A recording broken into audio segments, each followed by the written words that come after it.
We're back. We're back. We are back. The hurricane took us out for a second, but actually we were very fortunate. It did not take us out. It just took our power out. Irma actually passed about 100 miles north of us when it did pass, and relatively speaking, we were spared. So good news, everyone. We're back, and welcome. So, as it turns out, I spent a little bit of time while I was waiting for this electricity to come back, doing a little bit of reading. So we're extra prepared for this. We are set for optimum efficiency and descriptiveness and things of that nature. So here we are, episode 5, chapter 5. The 5th chapter of Harry Potter and the Philosopher's Stone is called Diagon Alley, or Diagon Alley, if you're from the South, maybe. I don't know. I just have to say I'm a little giddy, folks. Was getting a little stir crazy without the electricity. Had my phone, but still, no computer, no internet, no lights, no fan.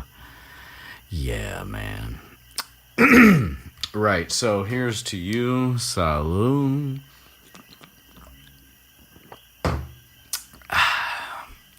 Yes, Diagon Alley. So we left our faithful hero asleep on the floor with Hagrid's coat over him, and with a lot of new information. I mean, some serious revelations, to be quite honest. I mean, let's just keep it real. He knew shit was crazy with how things were going with these letters trying to reach him, and his uncle losing his shit and all that. But, to actually find out that he's a wizard and to have met Hagrid, which is, it's not even like he just met like a normal wizard. He met Hagrid. He's a half giant, so it's like extra bizarre. But anyway, so we pick up with Harry waking up from from his slumber underneath Hagrid's jacket, coat, whatever, and he's pretty much convinced himself that it was just a really, really, really good dream. He doesn't really want to open his eyes because he knows that he's going to wake back up in his cupboard, which, by the way, that's interesting that that's mentioned too. He'd only been in his new bedroom for such a short amount of time that he's immediately going back to, like, I'm in my cupboard. And then he hears a tap, and he's like, it's Aunt Petunia. She's knocking on the door. It's time to get up and go, do what I've got to do in the kitchen and be the servant.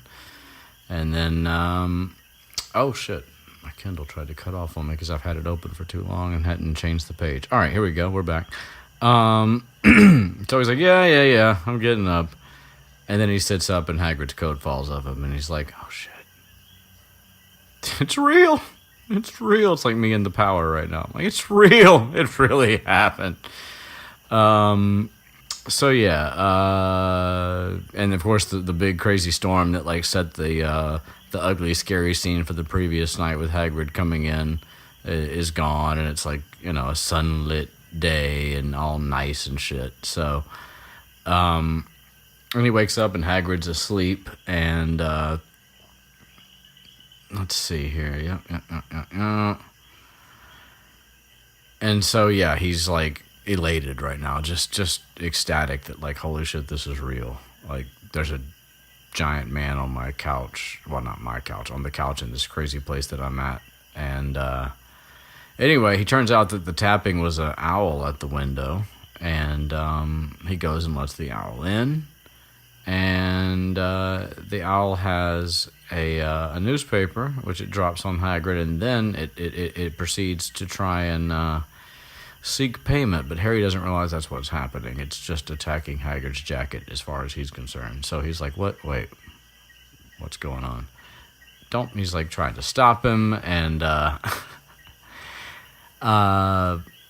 So he tries to wake Hagrid up and tell him what's up, and Hagrid's like, "Yeah, pay the owl." And he's like, "What?" And so yeah, there's money in the jacket. You can just So of course we get like a little look into like the kind of crap that Hagrid has in all of his pockets, because there's like millions of packets in this jacket. Okay, probably not millions, but dozens. We'll go with dozens, okay? Because it's a big jacket. I mean, Hagrid's a big dude. Anyway, and so we get sort of like. I think this is hilarious because like it's sort of like a would you call it? Would this be like a meta joke for like England? Like it's sort of like it's an English story, and then it like we get a picture of the money and the units that the wizards use for their money, and it's all like doesn't really have any regular base, and it's like it's just random numbers. I mean, what does he say? It's oh no, he doesn't say it here. It's later in the chapter. But either way, like there's like a certain number of silver pieces to gold, and it's not a regular number. So it's like they're making fun of, or well, there is no they. J.K. Rowling is making fun of English standard units by creating even more bizarre ones inside of the Wizarding world, which I think is pretty funny. But anyway, yeah, so the bronze nuts, he has to give him some of those, and then the bird is on, the owl's on its way. And so, yeah, so now this is the part of the story where we move actually into the magical world. First, we get a hint of it in the beginning, and then, Harry starts to get hints of something being weird, and then he's introduced to the idea that he's from this world, and now we get to peek into the world, which is, something that if you're first time reader, something you're really looking forward to, or if you're watching the movie for the first time, you're like, oh shit, here we go. So, let's see. So yeah, Hagrid's like, we got shit to do, let's do this, and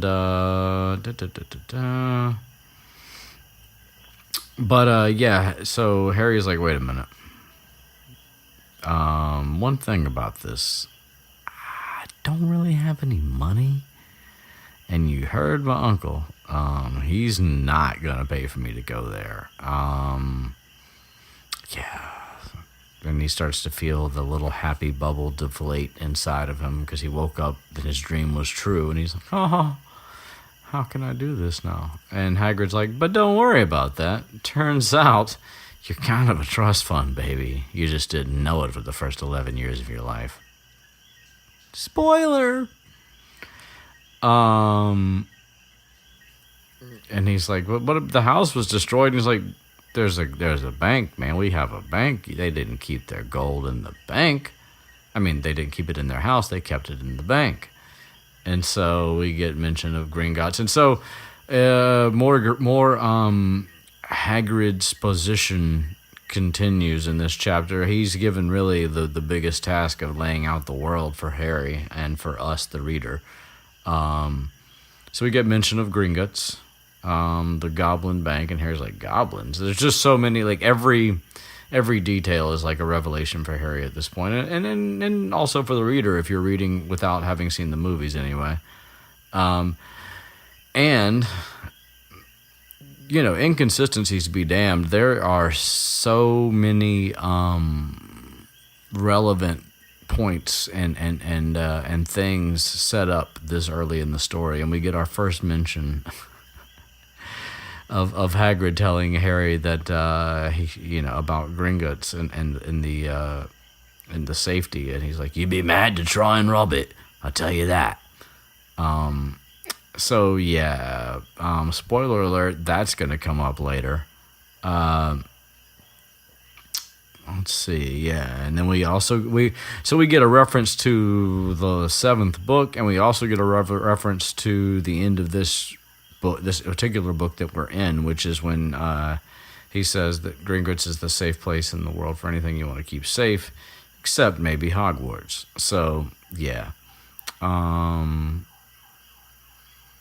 sounds like somebody's car alarm's going off out there.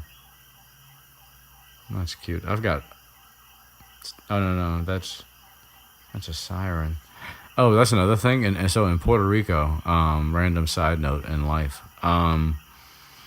it's not illegal for you to have like things that sound like that on your car. So that might be an actual emergency vehicle, or it might be a Jeep. Yeah, just as a side note. Anyway,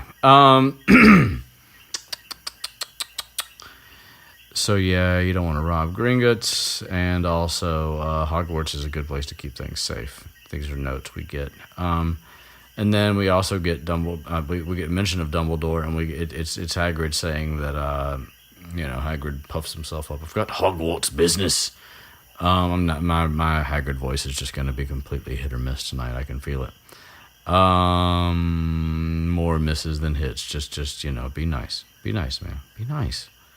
But yeah, he's like, yeah, I do important things for Dumbledore. He trusts me. And it's amazing because this is like one of the very few instances in fiction where when somebody says that they're trustworthy, they actually are. They're not like, it's not like a sign that they're going to end up betraying like somebody. Don't get me wrong, Hagrid has his little fuck ups, but when it comes to actual loyalty and where his heart's at and what he'll fight for, like he's Davos Seaworth when it comes to loyalty. He's Brienne of Tarth when it comes to loyalty. But he's maybe a little more Tormund when it comes to blundering around a little bit. So book Tormund, not TV show Tormund. Yeah. Anyway,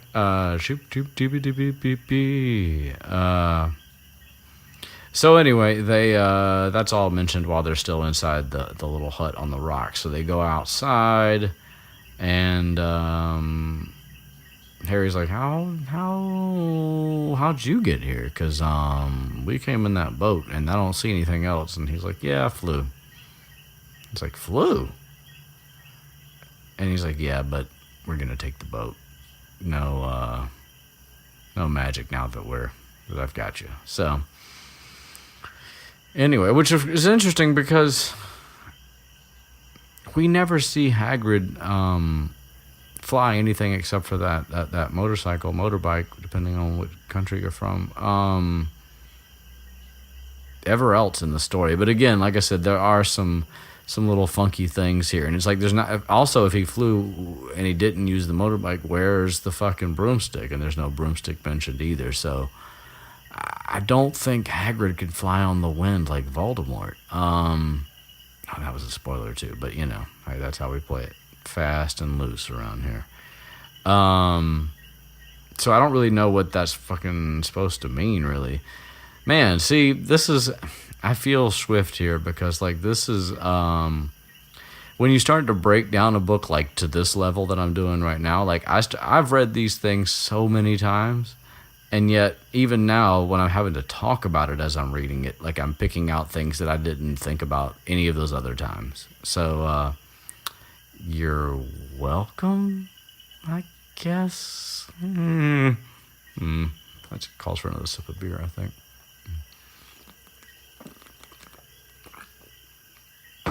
Yep. Right then. And even here we get a mention that Harry's like trying to imagine Hagrid flying. So I'm like, how? What? Like, cause I mean, a broomstick's not something you just toss aside. Like, at least not any other point in the story. Like, even the cheap ones. I mean, you wouldn't just throw the shit away. Like, so how the fuck did Hagrid fly there, y'all? How? I don't understand. And that's another thing. I don't think I mentioned it, but in one of the earlier chapters when Harry, and even earlier from here, I know we're only on chapter 5, but when Harry goes to look back at Hagrid after he's gotten dropped off at the train station before he has to go back to the Dursleys before this situation. Wait a minute, maybe. Oh shit, I read ahead, didn't I? Fuck. I might be thinking something in the past and it's really in the future. I'm gonna shut up now and keep moving with where we're at. Sorry. There's just some things, but anyway, we'll get to it when we get to it. Oh, so here's another thing. So they take the boat, and I presume that the Dursleys didn't wake up earlier and leave before them, so they're still in the hut. But Hagrid and Harry take the boat back to the shore, and Hagrid uses a little bit of magic, and that's when, I mentioned this in the end of the last episode, but this is when Hagrid's like, hey, dude, gonna do a little magic. It'd be great if you just, keep that to yourself. I kind of did a lot for you here in the last little bit, so just keep it on the low, son. And Harry, of course, is like, yeah, more magic? I'm cool with that. Do that. I'm not gonna talk about it. Just do it. So anyway, and that's when Harry's like, so about this Gringotts place, why would it be bad to rob it? Foreshadowing. And Hagrid explains that there's spells and there's enchantments, and that there might even be dragons guarding the high security vaults. Maybe. We'll see. We might see later in the story, maybe, potentially. And he explains that Gringotts expands way under. He says hundreds of miles under London. That seems a bit excessive. Even just a couple miles under London's a long fucking way underground. So let's just keep that real. I mean, if you measure in miles and you're going down, that's a long way. Probably not hundreds, but maybe. I don't think so though.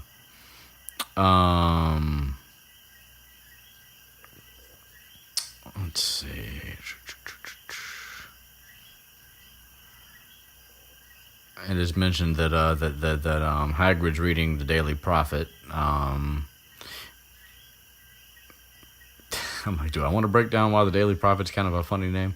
It's interesting because there's really not a whole lot. I mean, divination is a class that you take at Hogwarts, but it's not a really heavily emphasized class, and it is one of those things where you're kind of like, why do you even keep this? But well, we kind of know why, because of Trelawney and what she actually what's locked away inside of her.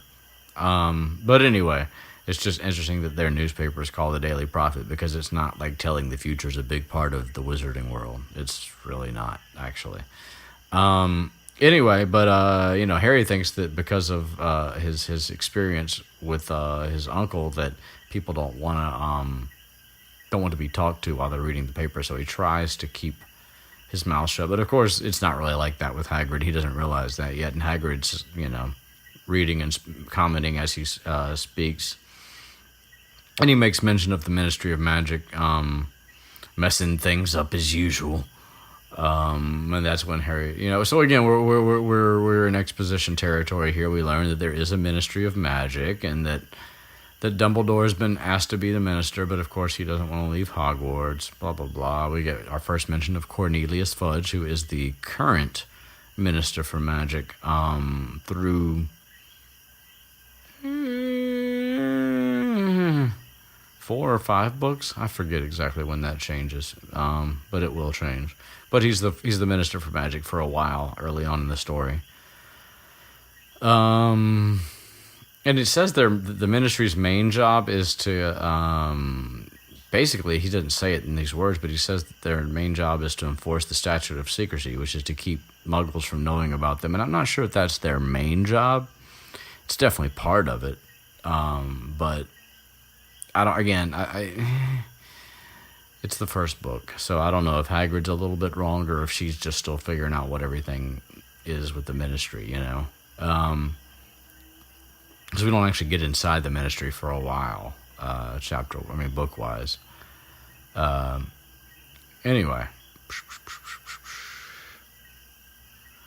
So yeah, they get where they get to the shore, and I'm like, so does Hagrid magically send the boat back? Because don't get me wrong, it's not like I actually feel sympathy for the Dursleys, but I know for a fact that they get home because they're seen later at home. Spoiler alert. So what happened? I don't know. Who the fuck knows? Maybe they. Who knows? Maybe they flew. All right.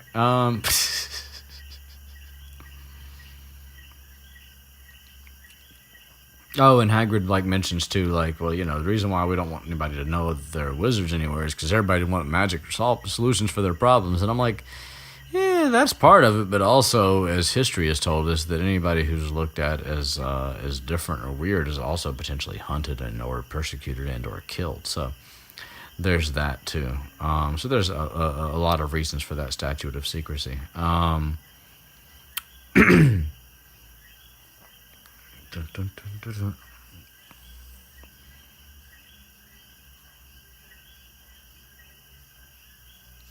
And it's mentioned, obviously, that Hagrid gets a lot of looks and stares because, well, guess what? Half giants don't usually walk around in the Muggle world. And we get mention of this. So dragons, and it's interesting to mention dragons because obviously, pretty much everybody listening to this is into A Song of Ice and Fire, and by proxy, a Game of Thrones, the show, and but even if not the show, dragons exist in that world in a different way than they do in this one. I feel like dragons here, while a similar type of creature, probably not quite as big, but more importantly, they're just another one of the magical creatures amidst a large number and so they're not looked at as separately, I guess you could say, whereas in the Song of Ice and Fire world, there's dragons like represent more. They're connected to a specific family or to specific people, and it's like it's a more mythological thing in a way. I think here, like I said, there's so many different magical creatures that have existed and do exist in this world that Rowling has created. The dragons are just one of them, and they're acknowledged as being like a big deal, but not that big of a deal. Not the same kind of big deal that they are when Daenerys hatches her dragons from the pyre of Khal Drogo.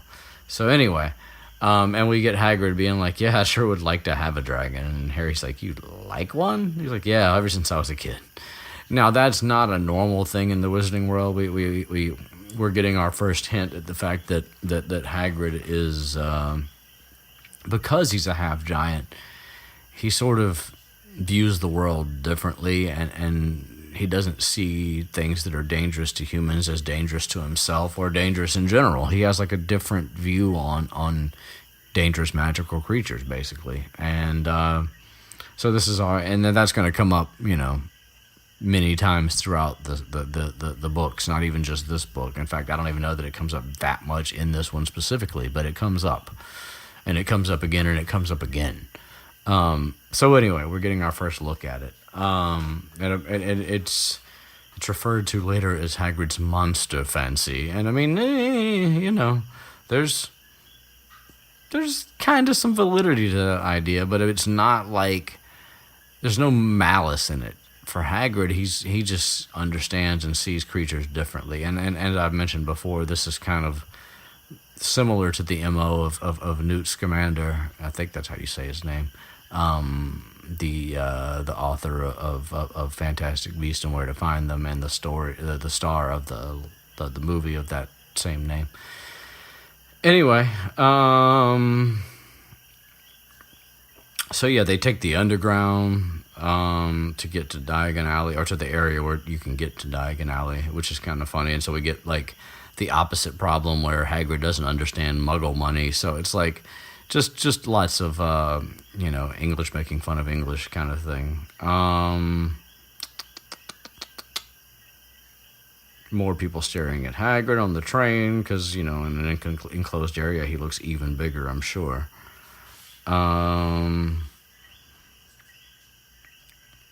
And we get a reminder of the things that Harry needs to get on his list: his uniform stuff, his books, and of course in the book list there, we get, of course we get, don't we have? Well, we get a history of magic by Bathilda Bagshot, and I think, we get Fantastic Beasts and Where to Find Them by Newt Scamander. And then the other things that he needs: wand, cauldron, blah, blah, blah, blah, blah. And there's mention of the pets that you're allowed, which is interesting because it mentions you can bring an owl or a cat or a toad. Which of course Ron has a rat, and nobody seems to care that Ron has a rat. But whatever, Scabbers. Well, we'll learn more about Scabbers as time goes on.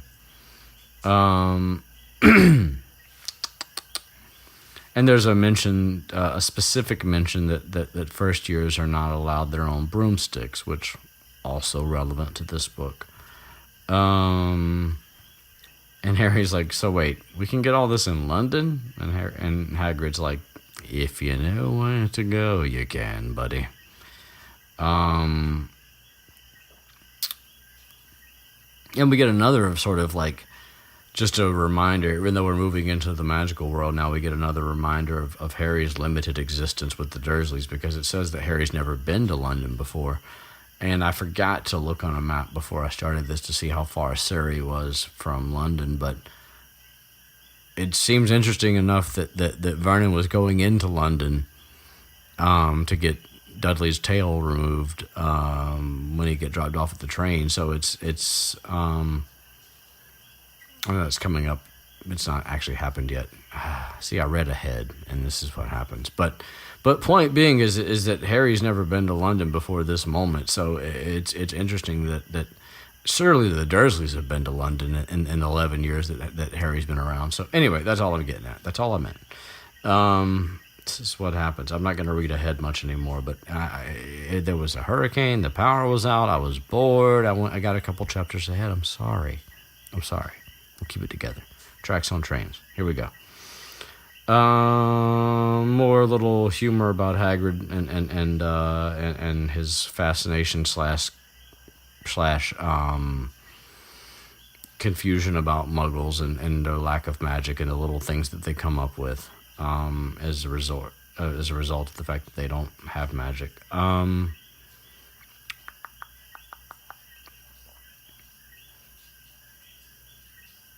So they walk through and blah, blah, blah, blah, blah. And Harry's like, I still don't see any place that looks like a place you could get a magic wand. There's all kinds of other cool shit around here, but I don't know where are we going to get this stuff? Just an ordinary street. And blah, blah, blah, blah, blah. And then they come to like a corner and Hagrid's like, here we are, Leaky Cauldron. Which, the Leaky Cauldron will come up many times because it's the magical entrance to Diagon Alley from the Muggle world. And we get our first look at the fact that apparently with certain magical locations, they literally can exist where they take up space and time, but Muggles like literally don't see them. They're like, I don't know. I don't really fully understand how that's supposed to work, but that's one of the beauties of fiction. Like not every little thing has to completely make perfect sense. I mean, it's magic. That is, something you can excuse some things with, especially in a story like this one. So anyway, point being is that for all the non-magic people, this place does not exist, and it's like their eyes literally slip from the place to the right of it to the place to the left of it. But Harry and Hagrid see it, and Harry realizes, I kind of have this feeling that like me and Hagrid are the only people who can see this place. So anyway, they go in, and of course it's a dark and shabby bar. And there's, people here and there and everything, and then the barkeep sees Hagrid and tries to serve him, and Hagrid's like, nope, got important Hogwarts business today. And so we get, I guess you could say this is basically a way of saying that Harry really looks like his fucking dad, because people see him who've never seen him since he was a baby or ever, and recognize him because of how much he looks like his father. So the first person in this story to do that is Tom, the barkeep at the Leaky Cauldron, and he's like, could it be? Is this? Oh my God, son of a bitch, right now, in my bar, Harry Potter. Maybe he doesn't say it exactly like that, but it didn't. It's in that vein. There might be a bless my soul in there, and what an honor and all that good old shit. But anyway, once everybody else realizes what's going on, the whole place goes still, and then everybody's like, gets up and goes to greet Harry, and he's like, okay, this is cool, but I don't know any of y'all, and y'all all know who I am. This is fucking strange, but everybody wants to talk to Harry and to shake his hand, so... Which is also kind of an interesting mirror to the very end of the story literally, like near the very, very end. And I never thought about this until just now, but I do believe that there are a lot of mirrors in this overall story, and yeah, so at the very, very, very end, after like things have been taken care of, Harry has to do a lot of greeting and a lot of consoling and a lot of handshaking and baby kissing and all that kind of shit. And he doesn't know everybody even then. He knows more people than he does in this situation. Obviously, he doesn't know anybody in the magical world yet here. But bottom line, it's like he's having to play this role almost. And here it's not quite as pronounced because obviously, like I said, he's just barely getting through it. But anyway, just interesting visual imagery kind of mirror in a very different scenario. This is just all greetings and shit. And then we get our first introduction to Quirrell. Professor Quirrell happens to be...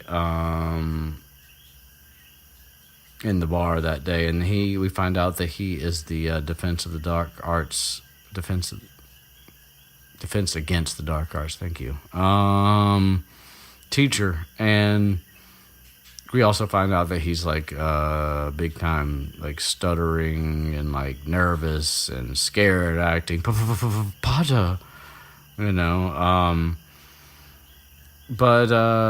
and. So there's this thing with Quirrell that like is interesting to me too. Like how long had he been prepping for his role? Because we found out later that this is really not what Quirrell's all about. He's putting on an act with all this stuttering and everything. So like, because after the meeting of them, Hagrid's like, yeah, brilliant guy. He was fine when and then like he went and he met vampires, and these things are. A problem with a hag and blah blah blah, and he's never been the same since. And it's like, so you mean to tell me like for years now he's been working on playing this role so that he could come back and get a job working at Hogwarts and be Harry's teacher? And I don't know, it's kind of a lot is all I'm saying. But again, first book, and hopefully there's probably things to explain some of the stuff that I'm not even thinking of either. But I'm not even saying that's not possible, what I just said. It's just interesting. So anyway, yeah, we get our introduction to Quirrell, and we find out that he teaches Defense Against the Dark Arts, and that he's like really nervous and seems kind of like the last person you'd expect to fucking have that position at school. But whatever. Anyway, so Hagrid finally extricates Harry from all the insanity, and they go into like sort of a back room, and there's like a brick wall, and that's when Hagrid pulls out his trusty wandbrella and taps some bricks, or no, he counts some bricks and he taps one, and then the magical opening basically to Diagon Alley opens. And so we get our first look at something that is, well, technically technically the Leaky Cauldron itself is a magical place too, because it's not able to be seen by muggles. But this is the first time we get the chance to see something that's like, a little flashy, a little showy. And so anyway, yeah, the much like the movie, the wall opens up, and Harry's just like, holy shit, I need more eyes. There's so much to see here. This is ridiculous. And we get descriptions of all the types of things that he sees. The shops, Cauldron Shop, and Aelop's Owl Emporium. Which is interesting because that's not where Harry gets his. That's not where Hedwig comes from. She comes from the magical menagerie, I believe. But anyway, we got places with robes, we got places with telescopes, we got strange silver instruments, all kinds of strange silver instruments in this story. Well, okay, not all kinds, but here and there.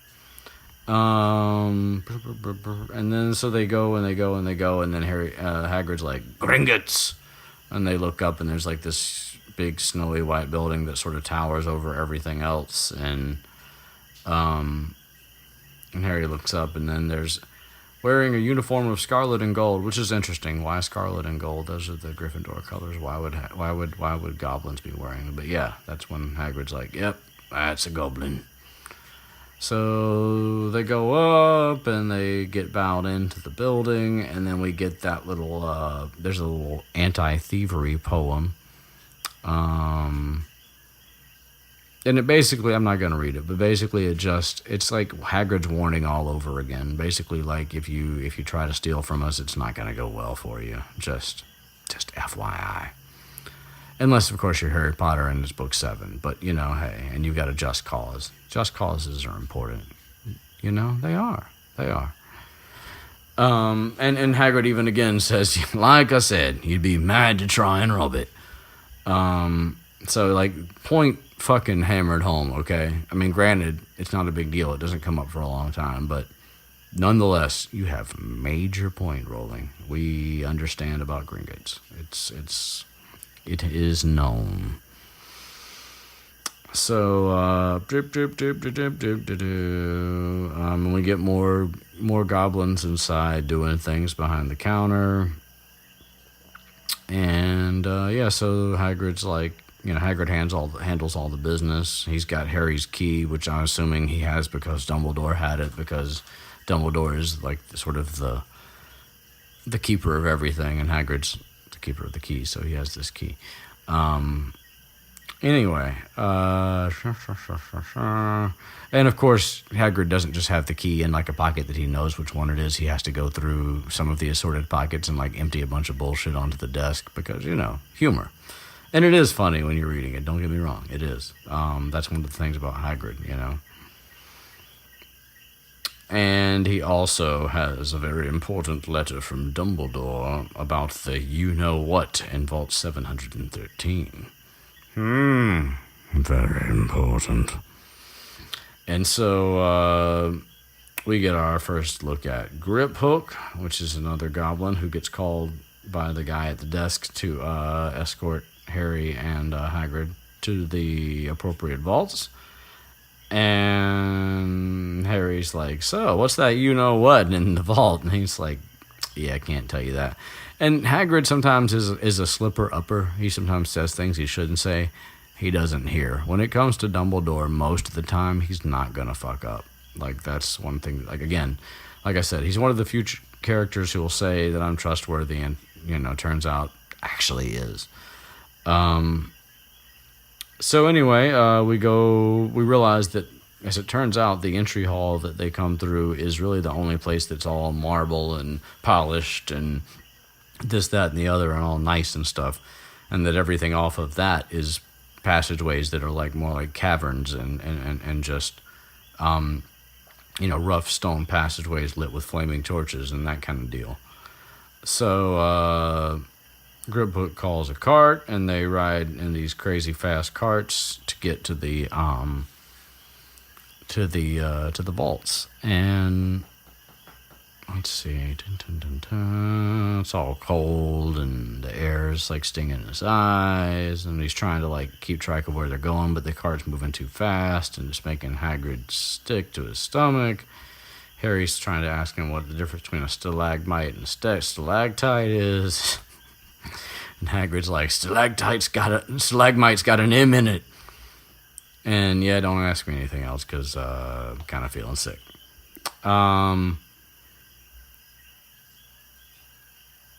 So they finally stop at what will be Harry's vault, and they open it, and for reasons that I can't necessarily explain, a lot of green smoke comes billowing out of there because it's been closed up for a long time. What's the green smoke? I don't really understand that. I mean, that's fine. It's just a cool effect, I guess. It makes more sense in a movie than it does in a book, but that's neither here nor there. Anyway, once the green smoke clears, Harry's like, holy shit. There's like mounds of gold and columns of silver and heaps of brawn little knuts. And Harry's like, oh my. Holy shit. So we make this transition from Harry the poor orphan boy to Harry the poor orphan boy who's no longer poor. And I don't know. I've definitely seen criticisms or at least joking criticisms of the whole thing about Harry being like basically like rich from this point forward. Or maybe actually I think what a lot of people seem to do is forget that the first 11 years of Harry's life were pretty much hell and that he was treated like shit. So even though he does end up having money, there's never a point where like you get the feeling that Harry suddenly feels better than everybody because he's got gold and Gringotts. Quite the opposite, actually. So, whatever. Yes, it does make the rest of the story easier for him as far as money is concerned. But I mean, that's because the rest of the story is not really about money. So yeah. Anyway, and this is when Hagrid tries to break down the money, and he's like, yeah, there's 17 sickles to a galleon and 29 nuts to a sickle, and it's easy enough. Just like I would imagine people would try to explain English money to like Americans, for example. Anyway. And then they proceed to the next vault, which is the one that's got the you-know-what in it. And instead of unlocking it, there's like a grip hook just like gently like stroked the door with one of his fingers, and like all of a sudden it melted away. And that's when we get even more talk about how dangerous it would be to try and do something here, because he's like, yeah, if anybody else did that, they would just get sucked inside. And Harry's like, how often do y'all check that? And he's like, every 10 years or so. So it's like, yeah, don't do it. Don't do it. And Harry's like, oh, this is the top secret vault. It's going to be amazing inside of here. And then it's like practically empty. And there's just like a little tiny package in there. Hagrid scoops it up and puts it in his jacket, and that's that. And so anyway, they get back to Diagon Alley, because I mean that's pretty much the end of the Gringotts trip. They just take a cart back out, and then they're back out in the sunshine. And so now Harry's got money, and there's shops everywhere. So it's like, holy shit, you know, first time you've ever had money, and there's like more stuff to buy than you can even like put your eyes on practically. So uniform is the first thing that gets ticked off the list, and Hagrid's like, cart was kind of shit, bro. I'm gonna go back to the Leaky Cauldron and get me a drink and see if I can't get my shit back together. So go get fitted for your robes. Which gives Harry a chance to be alone for a minute, and so he heads into Madame Malkin's, and not for the first time. Well, no, I'm sorry. Yes, for the first time, not for the only time. He meets this boy here, which of course we don't know who he is yet. But anyway, the boy is getting fitted for robes already, and he is described as being a pale boy with a pointed face. I don't know if I missed it, but I know he's blonde, obviously. And immediately we get a sense that like this dude's kind of a brat. He's like, father's next door buying me books, and mother's up the street looking at wands. He's got his parents doing his work for him. And then he's bragging about how he thinks he should be able to bully his father into bringing a broom in, even though first years aren't allowed them. And Harry's like, wow, this fucking brat reminds me of Dudley. Like, can I get away from these kind of people? And the kid's like, do you have your own broom? And Harry's like, no. He's like, do you play Quidditch? And he's like, no. Don't know what that is. And, yeah, the boy goes on talking about himself very, very much like a little prick would. Father says it's a crime if I'm not picked to play. So yeah, just yeah. And he's like saying, "Do you know what house you're gonna be in?" And Harry's like, again with the no. And then we find out that nobody actually knows what house they're gonna be in until they get there, which of course makes sense. But yeah. Let's see. So yeah, Harry's just not able to come up with any responses that feel very satisfying. He's like, I don't know anything about any of the stuff you're talking about, dude. But then the boy spots Hagrid outside, and he's like, "Who's that? You know, like what's going on there?" I say, and Harry's like, "That's Hagrid. He works at Hogwarts." And that's when we get even more of a sense of how much of a little prick this boy is, because he's like, "Oh, he's sort of a servant, isn't he?" Harry's like, "He's the gamekeeper, okay?" And he's like, "Oh yes, I hear he's sort of a savage." And Harry's like, "Man, I really don't like you. Like, by the second, I like you less." And Harry's like, "You know what? I think he's brilliant." And he's like, "Why is he with you? Where's your parents?" And Harry's like, "They're dead." Mic drop. They're dead. And he's like, "Oh, sorry." Which, of course, he's totally not sorry. And then he goes straight for... Never mind that your parents are dead. No, who knows if they just died or if they've been dead. But, you know, he's like, "So... You know, they were witches and wizards, right? They weren't just like common muggles." And he's like, "Yes, they were, if that's what you're saying." But so yeah, we get like the pure blood bias is mentioned this early on by, and this is Draco Malfoy. I'm not really like, nobody's surprised about who this kid is. Anyway, and then that's right when the boy's about to ask him what his surname is, and before Harry could answer, Madam Malkin butts in and finishes with Draco. And so yeah, that never actually gets answered. So he doesn't know it's Harry Potter, because he would know who that is. But anyway, so yeah, Harry's left feeling kind of like a little off by this whole encounter. Like, that was, you know, basically kind of fucked up. Like, this guy's a jerk, and he also made me feel stupid at the same time. And Hagrid tries to get him to explain what's up, and he's like, it's cool.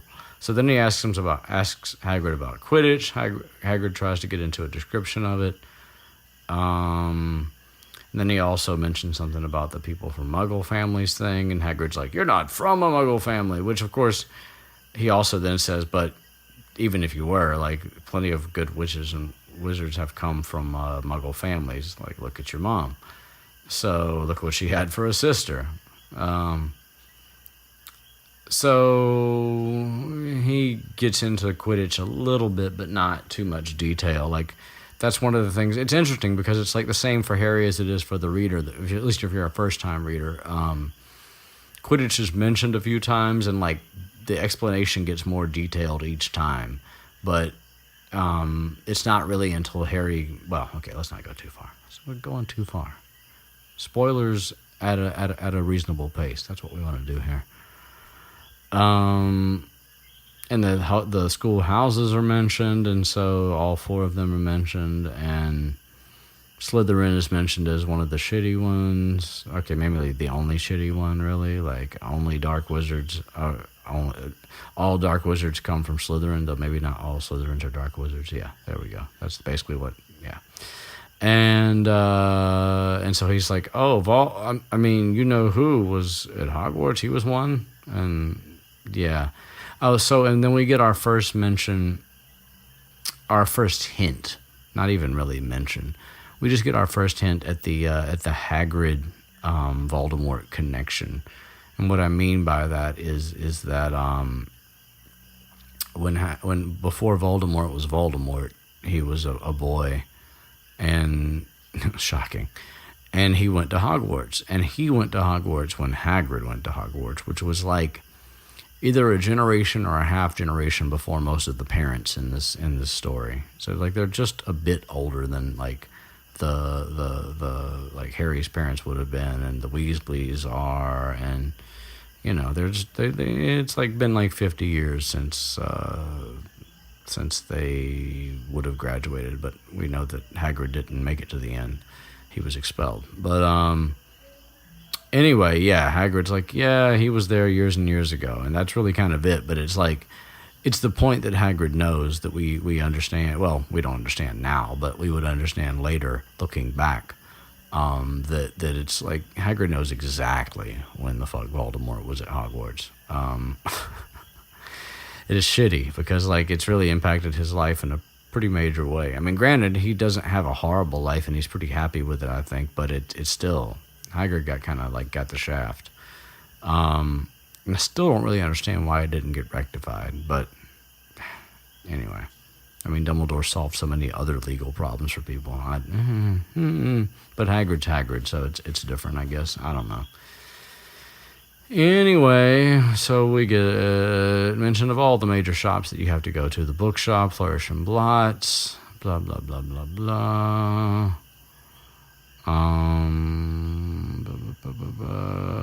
Oh, and in there, there's like a book of curses, and Harry's like, yeah, I'm trying to find out something I can use to curse Dudley. And Hagrid's like, yeah, I don't blame you, but can't do magic outside of the magic world. You can't do it in the Muggle world except under very specific circumstances, which also is a foreshadowing for way later in the story. Well, for not too far off, and then way later too. But anyway, and Hagrid's like, yeah, you couldn't do that shit anyway. You don't know how to do magic yet. Just because you've got a wand, you couldn't do those spells anyway. We get the cauldron. We get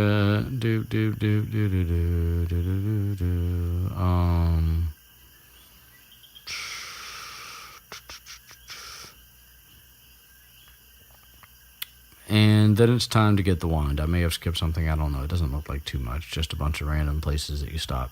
Apothecary, etc., etc.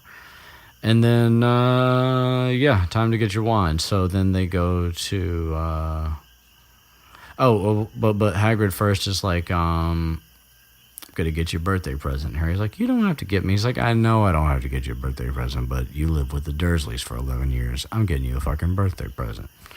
Because I know you hadn't gotten any. So, Hagrid buys Harry Hedwig.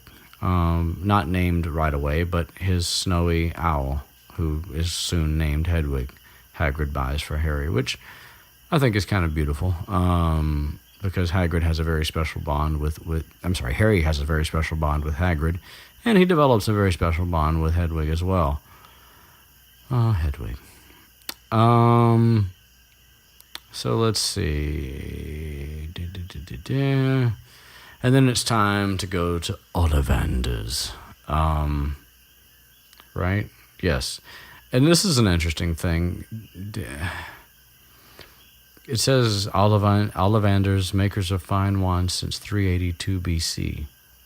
Does that mean that Ollivander is just like the descendant of many Ollivanders? Or is Ollivander like super old? Like he's got his own, like, you know, thing that this book's titled after, and he's, I mean, what do you guys think?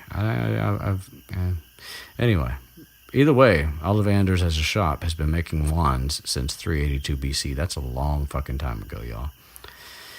Anyway, so they head in there, and of course, like everybody else, Ollivander recognizes Harry as being who he is before anything else is discussed.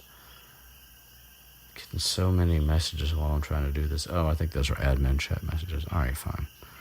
I'll just turn the phone over so I can't look at it. That's a great idea. Right, so and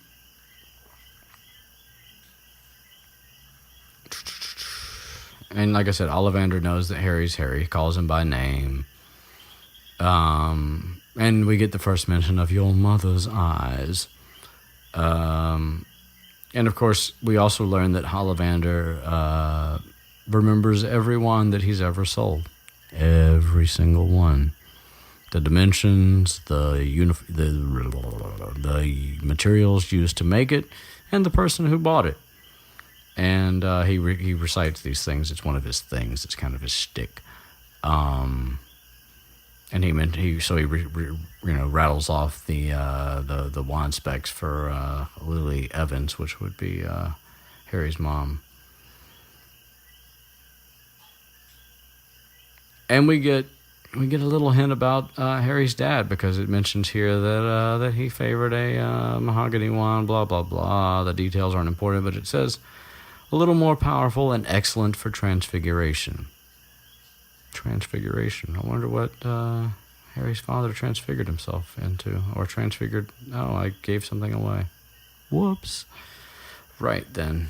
And then we also get the first mention of the whole, it's really the wand that chooses the wizard. He's like, well, I say your father favored it, but it's really the wand that chooses the wizard, of course.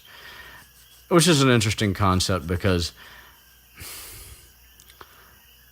most of the time that seems to work out, but like there's circumstances in this universe, like later on when somebody has to have a wand made for them, and even later in this book, a little bit further on, I won't say too much, but yeah, I'll leave it. I'll save it. It'll be in the next episode. But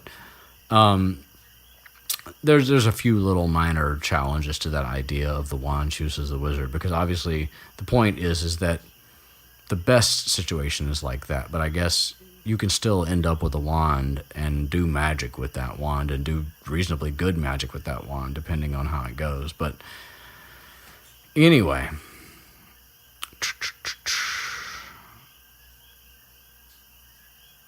and then that's when Ollivander sees the scar on Harry's head and recites the specs for Voldemort's wand, and he's like, yeah, if I'd known what that wand was going to do, Lord of mercy. And we get a mention of Hagrid's wand, which was 16 inches, by the way. Like his wands vary in size. I mean, and even the Voldemort one's 13 and a half, but 16's a pretty legit size. That's bigger than any of the other ones that are ever mentioned, as well it should be. I mean, it's Hagrid's, or it was, or it is. And Hagrid's like, yeah, that was a good one. Still got the pieces. He's like, but you don't use them, right? And he's like, no, don't do that. Nope. Ollivander's like, right then. So I don't know if Ollivander believes it or not. It doesn't really matter. Shouldn't matter at all, but that's a whole other story. Anyway. And so we get to the little measuring thing, and Harry's measured up and down and left and right, and then he realizes that Ollivander's not even holding the tape anymore. It's just measuring him. And then we get through this little series of like different wands that Ollivander just keeps pulling out of boxes and giving to Harry, and Harry like holds them up, and before he even can really do hardly anything, he keeps getting them taken back from him and replaced with another one and another one and another one and another one. And then finally he's like, I wonder now. Yes, holly and phoenix feather, unusual combination, even though it's a wand he built. And I'm left thinking, like, was this really an organic process, or did Ollivander just kind of like put on a show with a few extra wands and then be like, okay, so here's the one that's probably going to be yours.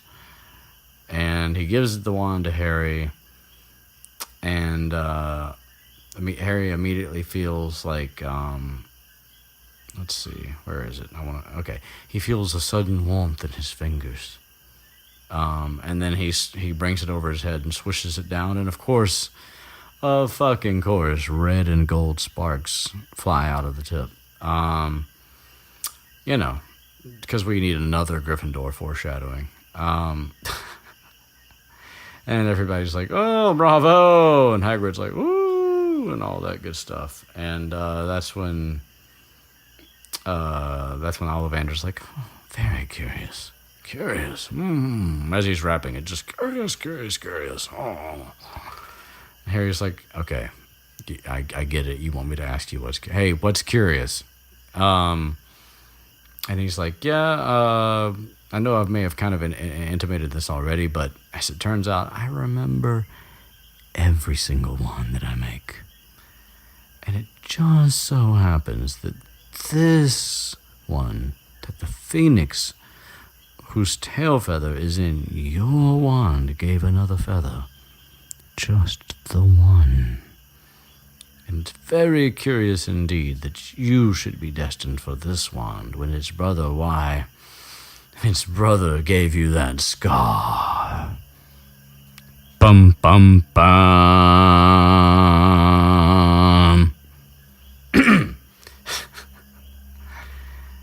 And yeah, Harry's like, "Oh, right, fuck."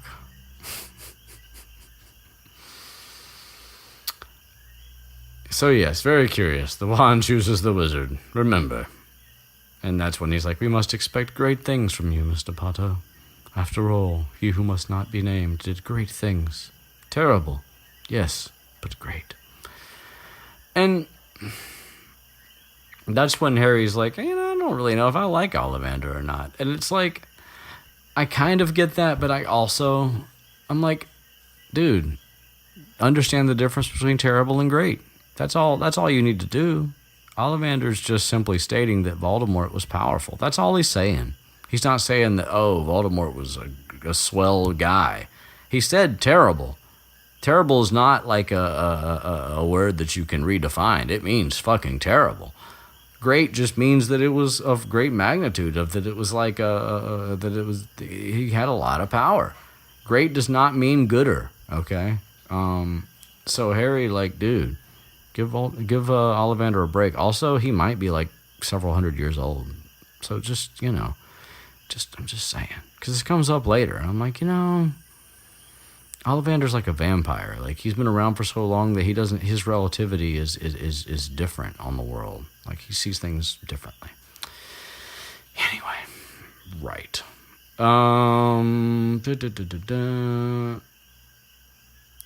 And so it's getting to be late in the afternoon. Things are pretty much done. They're winding down. They go back through the leaky cauldron, which is now empty.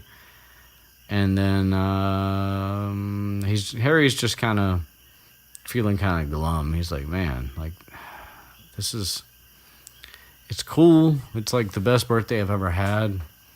But also, like, man, I learned some heavy shit today. Like, big time. So anyway, him and Hagrid stop to eat before Harry has to catch his train back to wherever it is, presumably that he's somehow going to get back to the Dursleys. We won't question all that. And Hagrid's like, "Dude, what's up? Obviously, you're not talking. Like what's going on?" And Harry's like, "Okay. Everybody knows who I am. Everybody thinks I'm special. Like, all these people wanted to fucking shake my hand, like Quirrell, Ollivander, everybody knows who I am. Like, but I don't know magic. How can anybody expect anything great from me? Like, I'm famous and I don't even know why. Like, this shit happened before I was even old enough to, like, remember anything more than green light. And really, in real life, people would even remember the green light. But that's neither here nor there. But that's when Hagrid's like, "Listen, you'll be fine. I know it sucks to be singled out." And as it turns out, Hagrid actually does know that it sucks to be singled out. He's not just saying that. But he's like, "You'll be fine. There's plenty of people. Everybody starts at ground zero there. Like, there's plenty of people that aren't from magic families. Like, you'll be fine." And gosh. And so then, anyway, he gives him his kind of like the little pep talk, and they don't really go too much further into it. But and then Hagrid gives Harry his tickets for the train, 1st of September, King's Cross Station, blah, blah, blah, blah, blah. The Dursleys give you any shit, send me your owl. Oh, and so here's where something that I kind of accidentally mentioned earlier happened. Because we already got this mystery of how did Hagrid fly to that rock. But then, when Harry gets on the train here and pulls off, he's like he wants to keep an eye on Hagrid and sort of like watch him on his way away from the station. But then like he hops up to go to the window and he blinks and then Hagrid's gone. And I'm like, I guess Hagrid does apparate. I'm pretty sure that it never mentions it anywhere. But anyway, so yeah, he disappears. So I guess in this particular case he did apparate. Because he vanished, and there's really only one way to vanish in the Wizarding world. Well, there's two.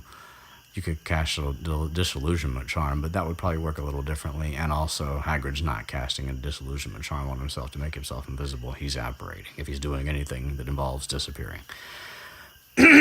So anyway, that's the end of that chapter. And so we're back, ladies and gentlemen. We are back, and how oh, wow. With our longest episode yet, 65 plus minutes. Oh, Lord. I hope you guys enjoy it. Yeah, that's, I think we're going to conclude here, but more to come soon in this abridged series. And, like and comment, all that kind of stuff. Comments are good because I'm trying to evolve this to where it's as entertaining and as it can be. And most of it's just off the cuff, of course. And the fact that I've read the book so many times that like there's so much information just in my brain that I just spew it out. But if you guys have suggestions or thoughts or whatever, be nice, but tell me, and it's nice to have comments too, just because it feels good. I'm not going to lie. But anyway, yeah, that's it. We will see you in the next one, and peace.